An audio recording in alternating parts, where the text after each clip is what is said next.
지난주에 우리 교회는 그 부흥회를 통해서 정말 하나님의 큰 은혜를 받았습니다. 목회자로서 가장 행복한 때가 몇몇 있어요. 행복한 순간이. 근데 정말 행복한 순간이 바로 우리 성도님들이 은혜 받았다고 할 때예요. 그것만큼 담임 목사가 행복한 순간이 없습니다. 그래서 제가 지난주에 여러분들 은혜 받는 모습을 보고 너무너무 행복했습니다. 제가 보니까 많은 분들이 이제 은혜 받았다는 말 교회에서 많이 하잖아요. 그래서 은혜 받았다는 말을 다양한 의미가 좀 있는 것 같아요. 여러분들이 은혜 받았다고 하는 게 뭘까? 제가 이렇게 묵상을 해보니까 어떤 분들은 눈물이 나면 그 은혜 받았다고 그래요.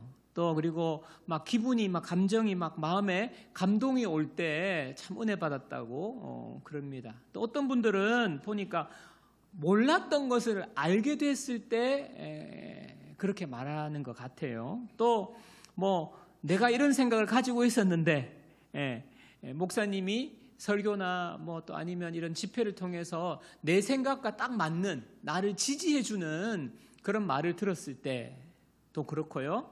또 설교가 참 이해가 잘 되거나 굉장히 논리적일 때 여러분들이 은혜 받았다. 그러니까 은혜 받았다는 표현은 너무 의미가 광범위한 것 같아요. 여러분들이 대체적으로 그렇게 생각하는 것 같습니다. 여러분 다 좋아요.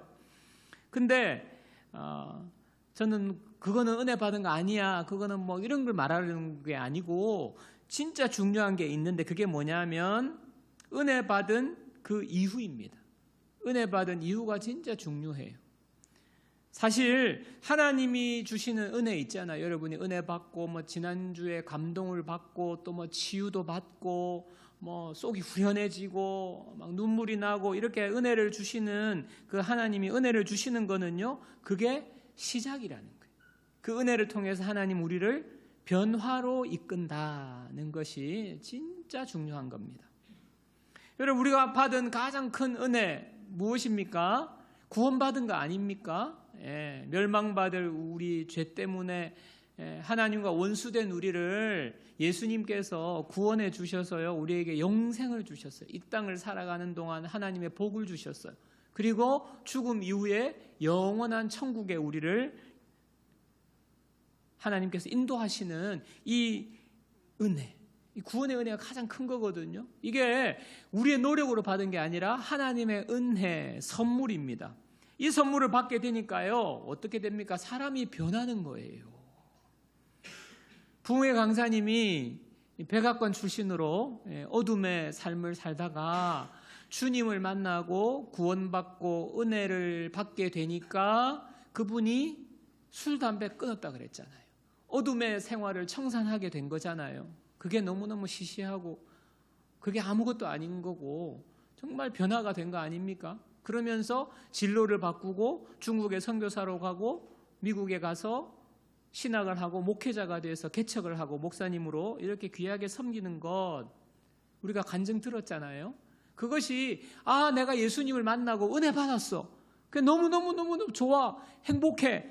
그게 그걸로 끝난 것이 아니라는 거예요. 기분과 감정으로 끝나는 게 아니라 은혜는 사람을 변화시키는 데까지 나아가는 것입니다. 그걸 보여주는 것이 바로 은혜라는 거예요. 여러분, 은혜 받았다는 것은 단순히 기분이나 감정, 눈물 흘리는 그 문제가 아니고요. 하나님이 우리를 변화시키는 새로운 일을 이제 시작하신다는 거예요. 그게 바로 은혜 받았다는 거예요. 그래서 은혜 받은 사람은 반드시 그 이후에 반응이 따라와야 하는 거예요. 하나님이 일하시고 우리를 변화시키는데 그 반응이 바로 은혜 받은 말씀대로 순종하는 겁니다. 오늘 본문은 집을 짓는 두 사람을 소개하고 있습니다. 여러분 사람들은요 누구나 집을 갖고 싶어 해요. 여러분도 집 갖고 싶죠? 집을 갖고 더 평수도 막 자꾸 늘어나고 화장실 개수 늘어나기를 원하고 좋은 데 가서 집을 얻기를 원하고요. 어떤 분들은 이제 나이가 들면 집을 지어서 내가 살고 싶은 사람도 많습니다. 저도 집 하면 조그마한 마당이 있는 집 살았으면 좋겠다 하는 이런 생각도 가지는데, 여러분 사람들은요 이렇게 집을 가지고 싶어 해요. 집 짓고 싶어 해요. 근데 집뿐만 아니라, 우리가 추구하는 집뿐만 아니라 우리가 살아가는 삶이 집입니다. 우리가 살아가는 하루하루가요 인생이라는 집을 짓고 사는 거예요. 성취라는 집을 짓고 사는 거고요, 성공을 향하여서 성공이라는 집을 짓고 있는 겁니다. 부요, 재물, 또 결혼과 가정, 자녀 양육 같은 이 모든 우리의 인생에서 일어나는 일들이 마치 집을 짓는 것과 같이 우리가 살아가고 있는 것입니다. 오늘 말씀해 보니까 두 사람이 집을 짓는데 어떤 모양의 집인지는 말하지 않고 있어요. 왜냐하면 모든 사람이 똑같은 집을 짓기 때문이에요. 우리 인생이라는 집이 서로 다 달라 보이는 것 같지만 성취, 성공, 재물, 자녀 다 똑같아요. 세상이 추구하는 성취, 세상이 추구하는 성공, 세상이 추구하는 재물, 세상이 추구하는 자녀 양육과 같이 똑같아요. 그래서 우리 모두는요 그 인생이라는 집을 잘 지으려고 밤낮 수고하며 애쓰는 게 바로 우리의 삶인 것입니다. 근데 오늘 예수님이요 이 집 짓는 두 사람 이야기를 하시면서 경고하시는 겁니다. 여러분 마태복음 7장 24절 25절입니다. 그러므로 누구든지 나의 이 말을 듣고 행하는 자는 그 집을 반석 위에 지은 지혜로운 사람 같다. 지혜로운 사람. 비가 내리고 창수가 나고 바람이 불어 그 집이 부딪히되 무너지지 아니하나니 이는 주추를 반석 위에 놓은 까닭이요. 자, 첫 번째 사람은요 반석 위에 집을 짓는 사람. 이 사람을 굉장히 지혜로운 사람이다라고 주님 말씀하시죠. 근데 이 집은 비가 오고 창수는 물이 범람하는 것이거든요. 창수가 나고 바람이 불어도 무너지지 않는 집이다라고 말하고 있어요. 26절 27절도 보겠습니다. 나의 이 말을 듣고 행하지 아니하는 자는 그 집을 모래 위에 지은 어리석은 사람 같으리니. 어리석은 사람. 비가 내리고 창수가 나고 바람이 불어 그 집에 부딪힘에 무너져 그 무너짐이 심하니라. 다른 한 사람은요 모래 위에 집을 짓는다는 거예요. 어리석은 사람이다. 그 집은 비, 창수, 바람에 무너진다라고 말합니다. 여러분 두 집이 똑같은데 다른 게 뭐예요? 기초를 어디에 두느냐가 달라요. 반석 위냐 모래 위냐, 어디에 집을 짓느냐, 기초, 보이지 않는 땅 속에 바닥이 무엇이냐 하는 것이죠. 이 두 차이가 무엇을 의미합니까? 나의 이 말을 듣고 행하는 자와 행하지 않는 자. 반석 위에 짓는다는 것은요 말씀을 듣고 행하는 자가 바로 반석 위에 집을 짓는다는 거고요, 모래 위에 집을 짓는 것은 말씀을 듣고도 행하지 않는 것, 이게 바로 모래 위에 집을 지은 거라는 겁니다.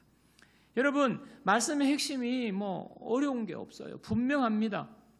그러니까 말씀을 듣는 것으로만 만족하면 안 된다는 거예요.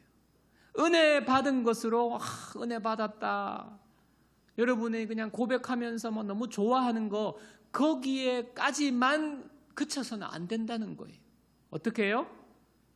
말씀을 들을 뿐만 아니라 들은 말씀을 순종해야 된다. 순종하지 않는 자가 얼마나 위험한지를 경고하시는 말씀이 오늘 말씀이에요.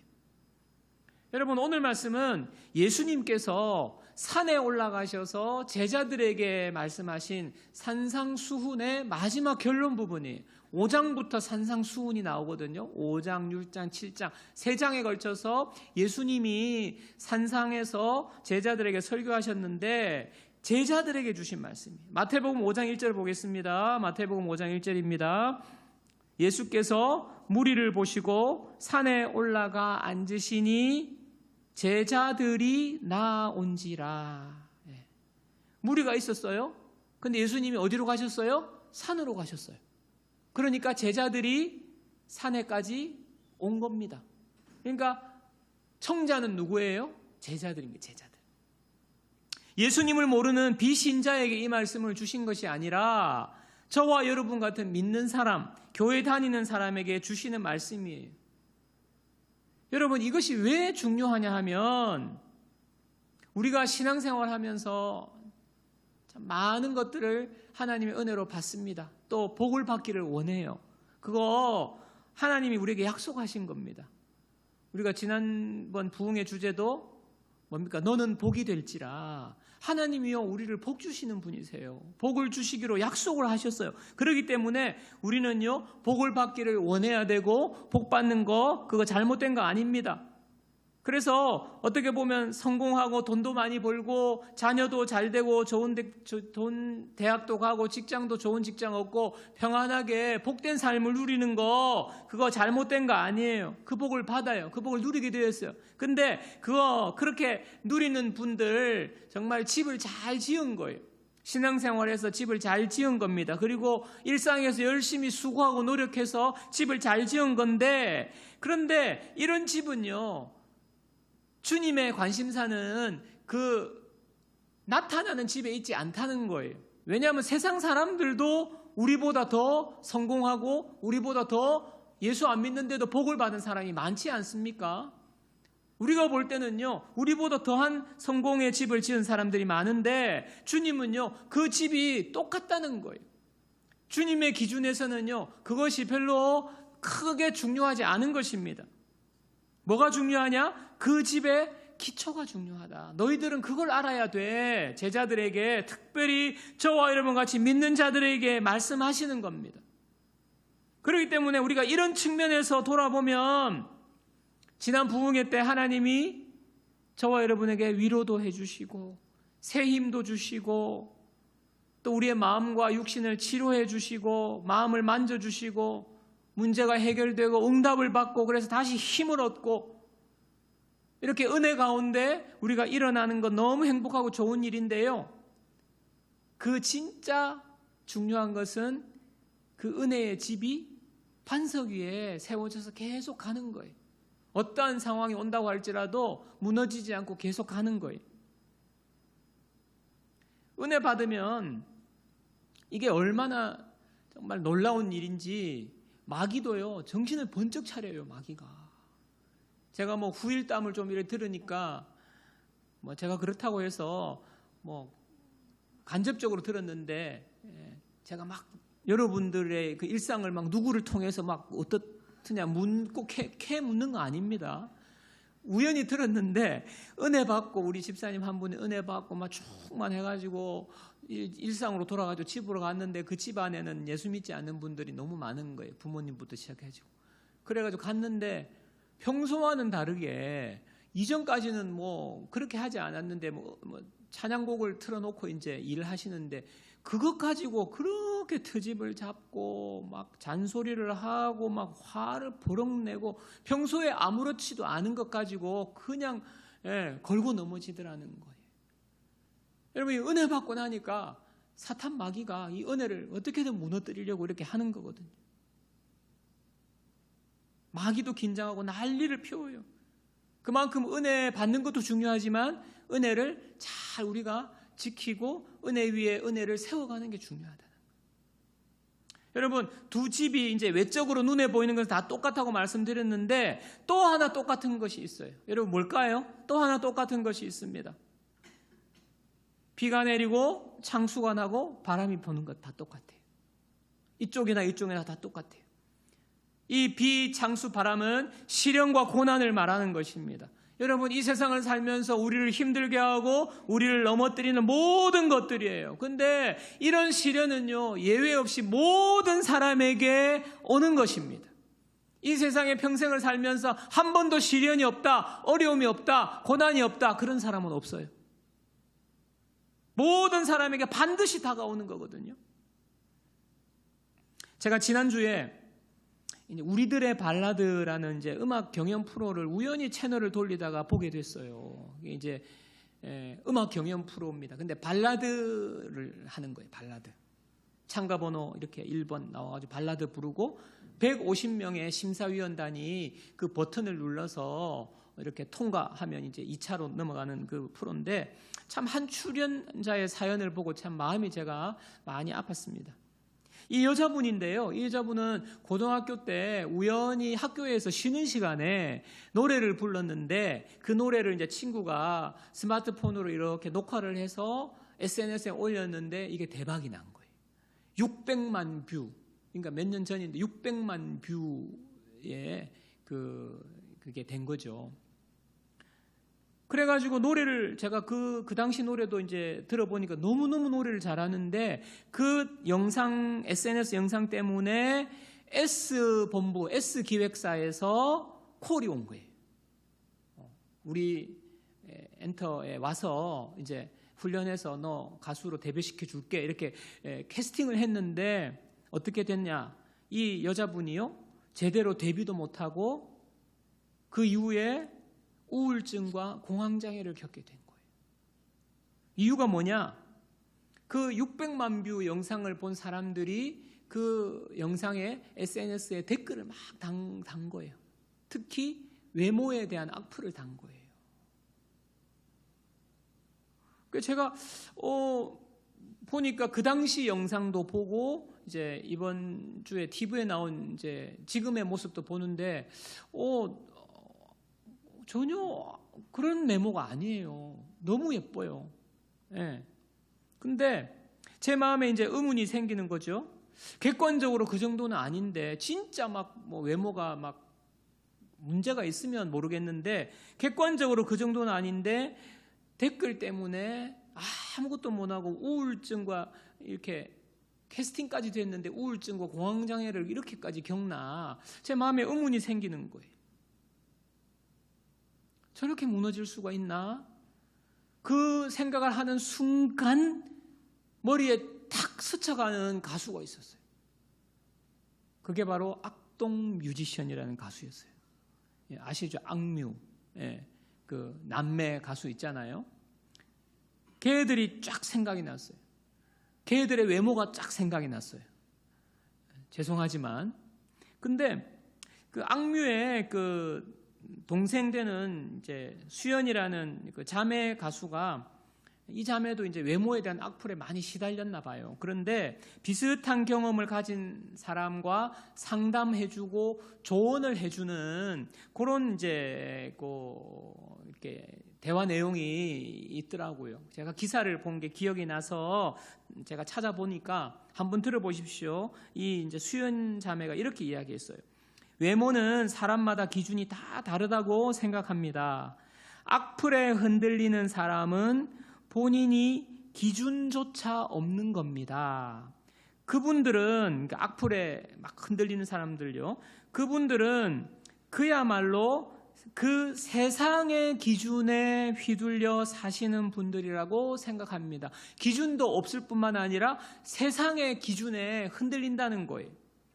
그래서 저는 세상 사람들이 봤을 때 예쁜 편은 아니지만 저는 저에게 만족하고, 그리고 저는 제가 이쁘다고 생각해요. 수연이가 말하는 거예요. 뭐 얼굴이 예쁘다 하는 건 모르겠지만 사람 자체로 생각한다면 전 충분히 매력 있고 예쁘다고 생각합니다. 지금 이 순간에도 얼굴이 빵떡 같지만, 그러면서 자기 볼을 빵떡처럼 만들더라고요. 빵떡 같지만, 그렇지만 이런 저 자신도 사랑합니다. 왜냐? 아무도 나를 사랑 안 해줘도 내가 나를 사랑하면 전 행복한 사람이에요. 그렇지 않겠습니까? 수연이가 이렇게 이야기한 거예요. 여러분, 뭐 우리가 많은 분들 이런 유의 이야기는 좀 듣잖아요. 뭐 아무도 나를 사랑 안 해줘도 내가 나를 사랑하면 된다. 내가 나를 사랑하면 행복한 사람이다. 여러분, 이런 표현들은 종종 합니다. 근데 우리가요, 동의가 돼요. 근데 문제는 뭡니까? 악플이 우리에게 쏟아질 때 그게 생각대로 안 된다는 거예요. 그게 그 차이가 있는 겁니다. 여러분, 이 남매가 선교사님 자녀 아닙니까? 하나님 안에서 자존감이 높은 거예요. 이거는 분명한 거예요.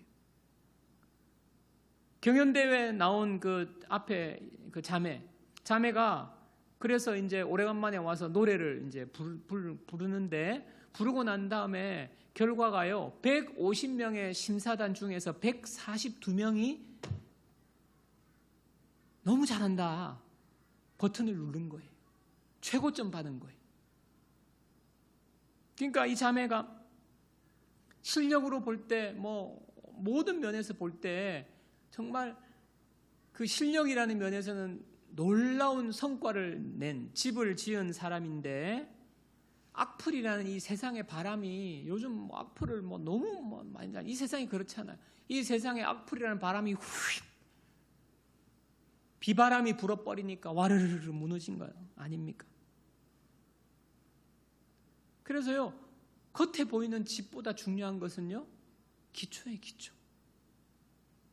여러분, 우리의 집을 든든하게 지탱해주는 반석이 무엇입니까? 고린도전서 3장 11절 보겠습니다. 자, 우리 다 함께 읽어보겠습니다. 다 같이요. 이 닦아둔 것 외에 능히 다른 터를 닦아둘 자가 없으니 이 터는 곧 예수 그리스도라. 우리의 터는 예수 그리스도라는 거예요. 우리의 반석은 예수 그리스도라는 거예요. 여러분, 예수님이 저와 여러분들을 사랑하셔서 십자가에 생명까지 내어주셨어요. 역사적인 사건입니다. 이것은 사실입니다. 우리가 이 사실을 믿을 때에 예수 그리스도가 우리의 반석이 되시는 거예요. 하나님이요, 예수 그리스도를 왜 보내주셨습니까? 나를 너무나 보배롭고 존귀하게 여기시기 때문에 예수님을 보내주신 거예요. 여러분이 아무도 사랑해주지 않아도, 남편이 나를 사랑해주지 않는다고 해도 하나님은 여러분을 사랑하셔서 독생자 예수 그리스도를 십자가에 죽기까지 내어주신 겁니다. 보배롭고 존귀하게 여기시는 거예요. 하나님께서 여러분을 왜 이렇게 만드셨을까요? 이 얼굴로 만드셨을까요? 하나님의 특별한 작품입니다. 이 세상에 여러분과 같은 외모는 없어요. 누가 뭐라 해도 스페셜한 거예요. 유일한 하나님의 걸작품이고, 하나님의 소중한 아들이고, 하나님의 존귀한 딸이에요. 그리고 나를 위해 십자가에 죽으신 예수님이 내 속에 들어와 계시는 거예요. 하나님이신 예수님, 너무나 존귀하신 아름다우신 예수님이 우리 속에 들어와 계시는 거예요. 우리는요, 우리 속에 보배를 지녔어요. 이게 복음 아닙니까? 이 복음을 우리가 받고, 이 복음 때문에 우리의 자존감이 높아지는 거예요. 제가 이야기도 했지만, 제가 제 동생이 죽고 난 뒤에 정말 죄책감과, 저희 어머니가 한마디 그냥 상처 주는 말 해가지고 방에 문 닫고 그냥 은둔형 외톨이 같이 늘 울면서 우울하고, 동생 사진에 손을 부비면서 눈물을 뚝뚝뚝 흘리면서 죄책감에 빠져 있을 때 주님이 찾아오셔서,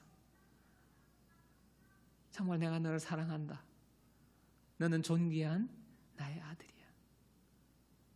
주님 만나고 나니까 그 자존감이 확 올라가요. 예수님이 우리를 굳건하게 세우시는 거예요. 여러분, 집 지을 때 모래 위에 집 짓는 사람 있습니까? 없습니까? 솔직히 말하면 없어요. 상식 조금만 있는 사람, 누구나 모래 위에 집 짓는 사람 없어요. 아무도 없어요. 그런데 왜 이 사람은 모래 위에 집을 지었을까요? 왜 이 사람은? 이 사람은 자기 생각으로 가득 차 있고 성미가 급한 거예요. 빨리. 자기가 원하는 것이 최우선순위가 되어 있는 거예요. 우리가 원하는, 어떻게 보면 성취, 우리가 원하는 이 세상에 모은 것, 어떤 것, 다른 세상 사람들도 똑같이 추구하는 어떤 것, 그거 빨리 응답받고 싶은 거예요. 문제 해결에만 관심이 있는 거예요. 빨리 내가 보이는 것, 남들 앞에 보여주고 싶은 겁니다. 그 마음 때문에 기초를 소홀히 하는 거죠. 또 보면 여러분 건물이 문제가 생겨서 무너지는 사고 종종 일어나는데 조사해 보면 다 똑같아요. 설계대로 시공을 안 한 겁니다. 설계도대로. 그리고 여기는 하중이 얼마 되니까 철근을 몇 개 넣어야 되는데 그 설계도대로 안 하는 거예요. 철근 빼먹는 거예요. 거푸집 부실하게 하는 겁니다. 버팀목을 받쳐야 되는데 안 받치는 거예요. 왜? 귀찮으니까. 빨리빨리 하기를 원하고 눈에 보이는 유익을 따라서 그렇게 하는 거예요. 여러분, 이게 참 미세한 차이가 있습니다. 하나님이 주시는 하나님의 뜻대로 우리가 순종하며 산다고 생각하는데 실제로는 내 뜻이 먼저인 거죠. 내가 원하는 것이 먼저인 거죠. 제가 앞에도 잠깐 이야기했지만 지금까지 살아오는 동안 이제 저의 인생에는 아픈 질병이라는 것이 계속 따라다녔어요. 어릴 때부터. 부모님, 동생, 온 가족. 그리고 결혼 전까지는 가난이라는 것이 따라다녔어요. 그러니까 우울하고 힘들었지 않겠습니까? 그러니까 사는 순간순간마다 이제 분노가 좀 생기고 인생을 그냥 막 살고 싶을 때가 있었죠. 교회도 안 나오고 주일 성수도 빼먹고 신앙생활 그냥 하지 말까? 그런 생각도 제가 했습니다. 변하지 않는 상황이 또 너무 버거운 거죠. 수십 년을 변하지 않으니까. 그러니까 버거워가지고 아들로서 그냥 도망가고 싶을 때가 있었고요. 남편으로서 책임과 의무를 좀 등한히 하고 나는 모르겠다. 그러면서 그냥 거기서 나온 것 같아요. 그런 마음에서 부모님을 대하고 아내를 대하니까 이게 짜증이 많이 나오는 거죠. 왜 내 인생은 왜 이래? 왜 이렇게 버거워? 그죠? 그래서 어느 순간은 그냥 다 필요 없고 나 자신만을 위해서 나만 행복하면 좋겠다. 자유로우면 좋겠다. 이런 생각. 그러면서 어떤 신앙적인 삶에서 떠나고 싶은 마음이 솔직히 저한테 있었는데요. 그럼에도 불구하고 제가 신앙이라는 틀 안에서 믿음 생활 계속 할 수 있었던 것, 주님의 사랑 때문이었어요. 주님의 사랑을 제가 한번 알고 나니까 그래도 그렇게 하면 안 되겠더라고요. 그러니까 이제 말씀 보고 말씀대로 그냥 인내하는 거죠. 성경에 고난이 올 때 인내하라는 주님의 말씀 붙잡고 그냥 인내하는 거죠. 인내하고 주일 예배 가고, 인내하고 모임에 가고, 인내하고 순종하고, 인내함으로 하고 싶은 거 절제하고. 주님의 은혜입니다. 나를 붙들어 주신 주님의 은혜가 있었던 거예요. 그래서 지금 결혼하고 제가 이제 50대 중반까지 온 거 아닙니까? 저는 지금도 많이 부족하고 여전히 어려운 점이 있지만 하나님께서 정말 부족한 저가 그래도 예수님의 사랑 붙잡고 이 말씀대로 살려고 좀 씨름을 했기 때문에 하나님이 하나씩 선으로 바꿔주시는 거예요. 드라마틱한 놀라운 대박을 터뜨리는 반전은 없지만 날마다 하나님이 주시는 축복이 나한테 더해지는 것을 저는 느껴요. 제가 그래서 이렇게 사소한 것을 자랑하고 싶은데 여러분들이 너무 짜증날까봐 저희 가정을 보십시오. 저희 자녀들을 보십시오.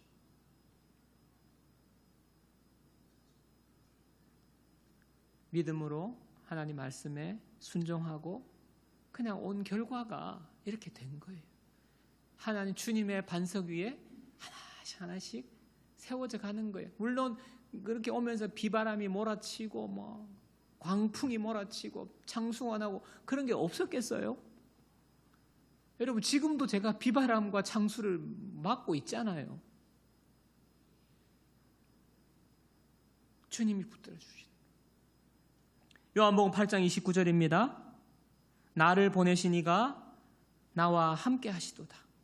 나는 항상 그가 기뻐하시는 일을 행함으로 나를 혼자 두지 아니하셨느니라. 자, 예수님의 고백인데요. 예수님도 이 세상에 사시면서 우리와 똑같은 삶을 살았는데 예수님이 특별히 나를 혼자 두지 아니하셨다. 예. 무엇입니까? 우리 모두는요 혼자서는 살 수 없는 존재라는 거예요. 하나님이 함께 하셔야 되는 겁니다. 근데 하나님이 함께 하셨대요. 혼자 두지 않으셨대요. 그 비결이 무엇입니까? 하나님이 기뻐하시는 일을 행함으로. 내가 항상 그가 기뻐하시는 일을 행함으로, 하나님의 뜻을 행함으로, 하나님의 뜻에 순종하는 행함이 있으니까 하나님이 나를 혼자 두지 않으시고 나와 함께 하신다는 고백입니다. 여러분 우리에게도 마찬가지예요. 하나님 우리와 함께 해주시기를 원하세요. 어떻게 할 때? 하나님의 뜻에 순종할 때. 요한복음 14장 21절도 보겠습니다. 우리 다 같이 한번 읽겠습니다. 나의 계명을 지키는 자라야 나를 사랑하는 자니 나를 사랑하는 자는 내 아버지께 사랑을 받을 것이요 나도 그를 사랑하여 그에게 나를 나타내리라. 좀 화면 띄워놓으시기 바랍니다. 자, 하나님의 사랑을 받는다는 거예요. 하나님의 사랑을 받는 사람이 있는 것입니다. 예수님의 사랑을 받는다는 겁니다. 예수님의 사랑, 하나님의 사랑과 예수님의 사랑을 받는 사람이 있는 것입니다. 또 그 사랑이 너무 크고 놀라워서 하나님이 너무 사랑하셔서 그 사람에게 예수님이 나타내 보여주신대요. 그에게 나를 나타내리라. 임재를 경험한다는 거 아닙니까? 임재를 경험한다는 거 아닙니까? 우리가 예배자 부흥의 말씀을 들으면서 하나님의 임재를 경험하는 예배자, 그 임재가 어떻게 경험되게 된다는 거예요? 나의 계명을 지키는 자라야. 계명을 지키는 자가 하나님의 사랑을 받고요, 예수님의 사랑을 받고요, 예수님이 나타내 보여주시는 임재를 경험하게 된다는 겁니다. 여러분 이런 사람, 세상 속에 시련과 비난과 여러 가지 고난이 닥쳐올 때 무너지지 않는 거예요. 그 사람 누구입니까? 하나님의 말씀을 실천하고 순종하는 사람이에요. 여러분 지난 부흥회를 통해서 여러분이 주신 말씀이 있습니까? 그냥 하나님이 말씀해 주시니 그거 기분 좋았습니까? 너무 행복했습니까? 근데 하나님은요 그거에 이어서 여러분에게 순종하기를 원하시는 하나님의 뜻이 있어요. 그 뜻을 순종하셔야 그 은혜가 계속해서 유지되고 쌓여가는 거예요. 오늘 말씀 21절도 보면 제가 읽어드리겠습니다. 나더러 주여 주여 하는 자마다 다 천국에 들어갈 것이 아니요. 주여 주여. 예수 믿는 사람 아니에요? 어떻게 나의 주인이라고 고백하는 여러분들 아닙니까? 주여 주여 하는 자마다 그런데 다 천국에 들어갈 것이 아니래요. 다만 하늘에 계신 내 아버지의 뜻대로 행하는 자라야 들어가리라. 행하는 자라야 들어가리라. 아버지의 뜻대로. 여러분 예수님을 정말 반석으로 모신 사람은요 하나님의 뜻에 관심이 있어야 돼요. 하나님의 뜻에. 신앙생활 하면서 예수님 잘 믿으면서 오로지 관심이 이 세상의 축복에 있는 분들이 있어요. 예수님 잘 믿고 내가 주일 성수 잘하고 헌금 잘하고 뭐 봉사 잘하고 이래서 주여 복을 주시옵소서. 여러분 그게 잘못된 거 아닙니다. 그런데 그거에만 관심이 있는 사람이 있어요. 그래서 겉으로 볼 때는요, 주여 주여 하고 열심히 신앙생활하는 것 같아 보여요. 근데 뭐예요? 그것이 수단이 되면 안 되는 거예요. 예수님이 수단이 되고 겉으로 보이는 집이 목적이 되면 안 되는 거예요. 아버지의 뜻, 그 뜻을 행하는 자, 그 뜻이 하나님의 말씀입니다. 그래서 하나님의 말씀을 날마다 묵상하고 하나님의 뜻이 무엇인지 묻고, 내가 때로는 손해가 된다고 할지라도, 나에게 아무런 응답이 없다고 할지라도 우리가 일상 속에서 하나님의 뜻대로 순종하는 자가 될 때 그 사람은 이 땅에서도 무너지지 않고 영원한 하나님 나라에도 들어갈 수 있는 겁니다. 말씀을 정리하도록 하겠습니다. 사랑하는 여러분, 시련과 고난이 없는 사람은 없죠. 우리에게 시련과 고난이 언젠가는 닥칠 때에 우리는요, 무너지지 않아야 돼요. 우리가 지은 집, 우리가 가지고 누리고 있는 모든 것, 하나님은 그 축복 속에 살기를 원하세요. 근데 사탄 마귀는 그걸 와르르 무너뜨리려고 하는 게 사탄 마귀거든요. 그게 시련과 고난과 비와 바람과 창수를 통해서 그 시간대, 그 시간에 우리가 무너지지 않아야 됩니다. 지혜로운 반석 위에 집을 짓는 사람 되어야 될 줄 믿습니다. 예수 그리스도, 주님이 나의 반석되고 주님이 나의 삶의 목적이 되고, 그래서 우리의 인생이 끝났을 때에 또한 예수 그리스도가 반석이 되셔서 무너지지 않고 영원한 하나님의 나라에 들어가는, 주님의 뜻대로 행하는 이 놀라운 축복을 누리는 저와 여러분 모두가 되기를 주님의 이름으로 축복합니다.